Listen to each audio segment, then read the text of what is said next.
യെശയ്യായുടെ പുസ്തകത്തിൽ നിന്നുള്ള വായന 1-ാം അധ്യായം 1 മുതൽ 11 വരെയുള്ള തിരുവചനങ്ങൾ. പ്രവാസികളുടെ തിരിച്ചുവരവ്. ജെറമ്യായിലൂടെ കർത്താവ് അരുളിച്ചെയ്ത വചനങ്ങൾ നിറവേണ്ടതിന് പേർഷ്യ രാജാവായ സൈറസിനെ അവന്റെ 1-ാം ഭരണവർഷം കർത്താവ് പ്രചോദിപ്പിക്കുകയും അവൻ ഒരു വിളംബരം എഴുതി രാജ്യം മുഴുവൻ പ്രസിദ്ധപ്പെടുത്തുകയും ചെയ്തു.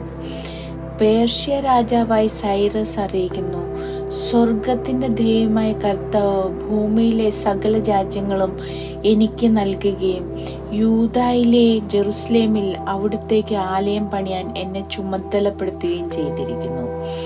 അവിടുത്തെ ജനമായി നിങ്ങളുടെ ഇടയിലുള്ളവർ അവിടുന്ന് അവരോട് കൂടി ഉണ്ടായിരിക്കട്ടെ. യൂദായിലെ ജെറുസലേമിൽ ചെന്ന് യിസ്രായേലിന്റെ ദൈവമായ കർത്താവിന്റെ ആലയം വീണ്ടും നിർമ്മിക്കട്ടെ. ജെറുസലേമിൽ വസിക്കുന്ന ദൈവമാണ് അവിടുന്ന്. അവശേഷിക്കുന്ന ജനം എവിടെ വസിക്കുന്നവരായാലും അവരെ തദ്ദേശവാസികൾ ജെറുസലേമിലെ ദേവാലയത്തിനു വേണ്ടി സ്വാഭിഷ്ട കാഴ്ചകൾക്ക് പുറമെ വെള്ളി, സ്വർണം, ഇതര വസ്തുക്കൾ, മൃഗങ്ങൾ എന്നിവ നൽകി സഹായിക്കട്ടെ. അപ്പോൾ യൂദായുടെയും ബെഞ്ചമിന്റെയും ഗോത്രത്തലവന്മാരും പുരോഹിതന്മാരും ലേവ്യരും ദൈവത്താൽ ഉത്തേജിതരായി ജെറുസലേമിലെ കർത്താവിന്റെ ആലയത്തിന്റെ പുനർനിർമ്മാണത്തിന് പുറപ്പെട്ടു.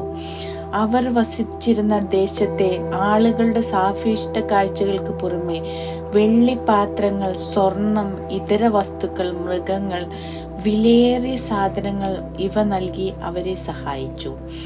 നബൂഖദ്നേസർ ജെറുസലേമിൽ കർത്താവിന്റെ ഭവനത്തിൽ നിന്ന് കൊണ്ടുവന്നു തന്റെ ദേവന്മാരുടെ ക്ഷേത്രത്തിൽ വെച്ചിരുന്ന പാത്രങ്ങൾ സൈറസ് രാജാവ് എടുത്തുകൊണ്ടുവന്നു. അവൻ അവ ഭണ്ഡാര വിചാരിപ്പുകാരനായ മിത്രേദാത്തിനെ ഏൽപ്പിച്ചു. അവൻ യൂദായിലെ ഭരണാധിപനായ ഷെഷ്ബസാറിന് അവ എണ്ണിക്കൊടുത്തു. അവയുടെ എണ്ണം 1000 സ്വർണച്ചരുവങ്ങൾ, 1000 വെള്ളിച്ചരുവങ്ങൾ, 29 ധൂപകലശങ്ങൾ, 30 സ്വർണ കോപ്പകൾ, 2410 വെള്ളിക്കോപ്പകൾ, 1000 മറ്റു പാത്രങ്ങൾ.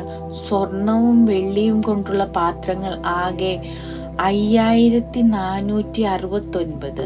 പ്രവാസികളെ ബാബിലോണിൽ നിന്ന് ജെറുസലേമിലേക്ക് കൊണ്ടുവന്നപ്പോൾ ഷെഷ്ബസാർ ഇവയും കൊണ്ടുപോന്നു.